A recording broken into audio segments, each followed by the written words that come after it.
নমস্কার, meiosis educational প্ল্যাটফর্মে আবার একবার স্বাগত। আজকের ভিডিওটা কিন্তু খুব গুরুত্বপূর্ণ। আমাদের সবারই একটা স্বপ্ন থাকে ব্যাংকিং সেক্টরে জব করা। সবারই একটা ড্রিম জব বলতে পারো, এটা ব্যাংকিং এক্সপিরিয়েন্স যারা আছো, আশা করছি তোমরা আমার কথার সাথে রিলেট করতে পারবে। আমার ব্যাংকিং লাইফের এক্সপিরিয়েন্স, আমার চাকরি পাওয়ার এক্সপিরিয়েন্স, আমার চাকরি করার এক্সপিরিয়েন্স থেকে আমি কিন্তু এই ভিডিওটা বানিয়েছি। পুরো ভিডিওটা দেখো যারা আগামী দিনে ব্যাংকিং সেক্টরে জব করতে চাও। তোমরা জানো এসবিআই ক্লার্ক, যেটাকে আমরা বলি এসবিআই জুনিয়র অ্যাসোসিয়েট, প্রায় 14,000 ভ্যাকেন্সি কিন্তু বেরিয়ে গেছে। তো এই 14,000 ভ্যাকেন্সিতে আমাদের তো লাগবে মাত্র একটা সিট। তো সেই একটা সিট কি করে আমরা পেতে পারি, তার ছোট্ট কিছু টোটকা।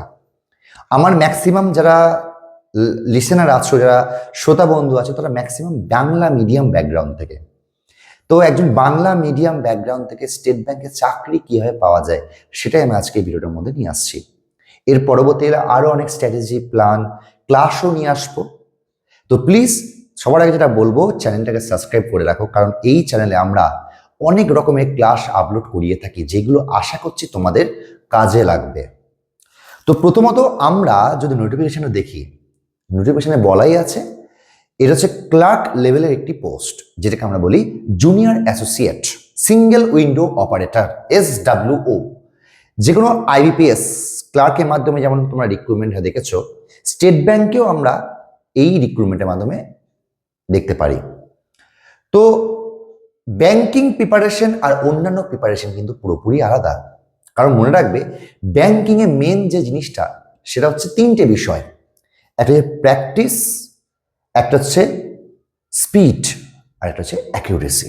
যার যেমন স্পিড হবে, যার যত বেশি অ্যাকিউরেসি হবে, যার যত ভালো প্র্যাকটিস থাকবে, সে তত ভালো এখানে পারফর্ম করতে পারবে। ব্যাংকিংয়ে সফল হওয়ার একটাই সূত্র, প্র্যাকটিস প্র্যাকটিস প্র্যাকটিস। তোমরা যদি মনে করো যে প্রিভিয়াস ইয়ারের প্রশ্ন প্র্যাকটিস করবো তাহলেই হয়ে যাবে, তা নয়। কিন্তু ব্যাংকিংয়ে প্রত্যেক দিন প্রশ্নপত্র আপডেট করা হয়ে থাকে।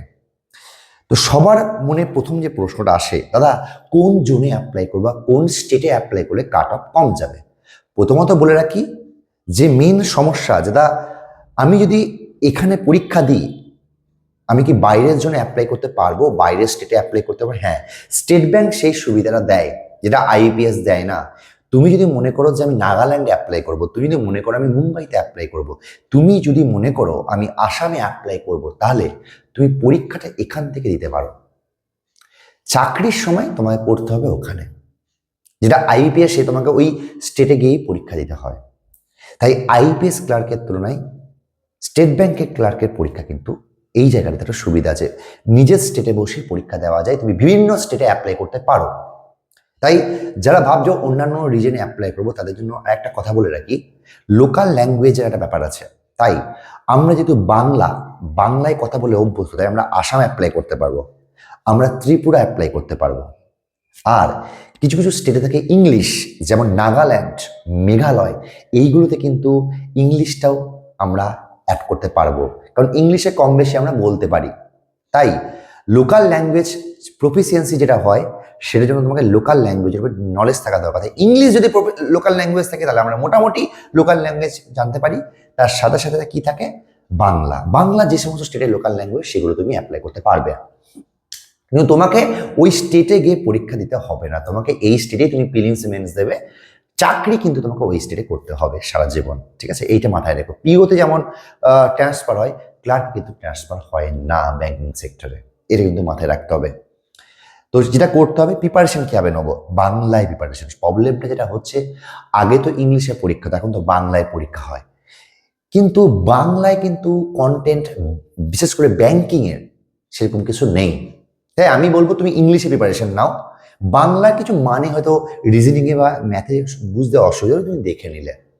তো ব্যাপারটা হচ্ছে কিভাবে প্রিপারেশন নেবো। দেখো, টেক্সট বুক আছে, অলিভ বোর্ড আছে, এক্সাম সংক্রান্ত যে সমস্ত যে গ্রুপগুলো আছে সেগুলোতে জয়েন হয়ে যান, তবে একটা গ্রুপে জয়েন হবে।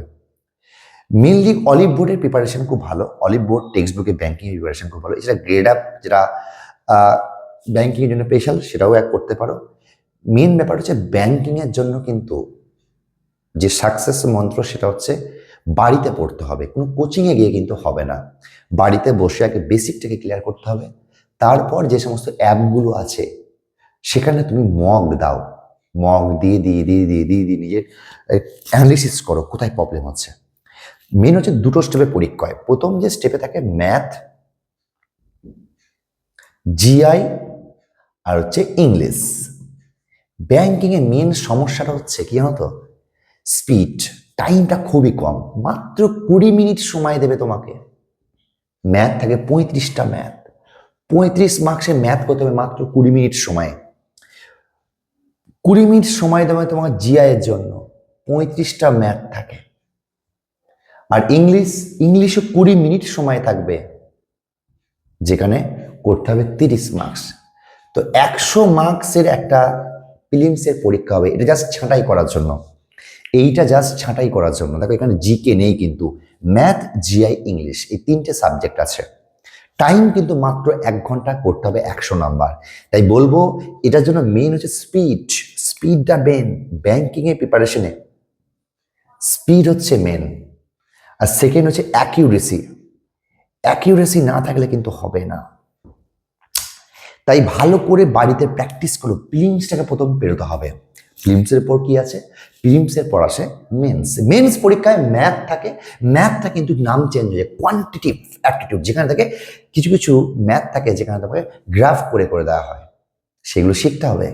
তার সাথে জিআই তো থাকছেই, তার সাথে ইংলিশ থাকছেই, তার সাথে যেটা থাকছে সেটা হচ্ছে current affairs and banking affairs means তোমাকে ইকোনমিক্সের প্রশ্ন আলোচনা করতে হবে। তোমাকে ইকোনমিক্স পড়তে হবে। ইকোনমিক্স, ব্যাংকিং সেক্টরে যে সমস্ত জিকে হয়, ব্যাংকিং সেক্টরে যে সমস্ত কারেন্ট অ্যাফেয়ার্স হয়, সেইগুলো নিয়ে তোমাকে পড়াশোনা করতে হবে। মেনলি ব্যাংকে স্ট্যাটিক জিকে নেই, ব্যাংকে স্ট্যাটিক জিকে আসে না।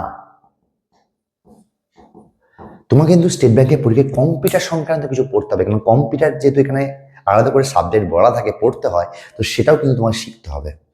মেন কিন্তু ম্যাথ, জিআই যে ভালো করে করতে পারবে সে কিন্তু ব্যাংকিংয়ে অনেক ভালো জায়গায় থাকবে। আমি পরবর্তীকালে কিভাবে পড়বে, কিভাবে করতে হবে, কোন বই থেকে পড়বে, কিভাবে করতে হবে সব বলবো। এবার কাট অফ কিন্তু প্রত্যেক স্টেট অনুযায়ী আলাদা আলাদা কাট অফ থাকে। আসামে কাট অফ আলাদা, বেঙ্গলের কাট অফ আলাদা, অন্যান্য জোনের কাট অফ আলাদা। আবার বলছি, এসবিআই চাকরি পেতে গেলে তোমার কিন্তু কঠোর পরিশ্রম করতে হবে, কারণ একটা প্রেস্টিজিয়াস সেক্টরের জব এটা। স্টেট ব্যাংক কিন্তু নামই কাফি ভাই, আমি আবার বলছি স্টেট ব্যাংকের নামই কাফি। তো সেখানে চাকরি করতে গেলে তোমাকে এই জিনিসগুলো মাথায় রাখতে হবে যে তুমি একটা প্রেস্টিজিয়াস সেক্টরে যাচ্ছ, সব থেকে বড় কর্মসংস্থান ব্যাংকিং সেক্টরে, স্টেট ব্যাংকে কিন্তু। তো তুমি সেই সেক্টরে যাচ্ছ, মেন্টাল স্টেবিলিটি লাগবে সেটার জন্য যেটা করতে হবে তোমার ভালো করে পড়াশোনা করতে হবে। তাই আমি বলবো বাড়িতে প্র্যাকটিস করো, যা তোমাদের প্রবলেম ব্যাংকিং সংক্রান্ত তোমরা কমেন্ট করো, কমেন্ট বক্সে দাও, আমি জানিয়ে দিচ্ছি উত্তর। তো যদি ভালো লেগে থাকে চ্যানেলটাকে সাবস্ক্রাইব করো, আর আমার আরও অনেক ভিডিও ক্লাসে দেওয়া আছে, সেইগুলো দেখো। আশা করছি তোমাদের অনেকটাই সুবিধা হবে। Thank you so much.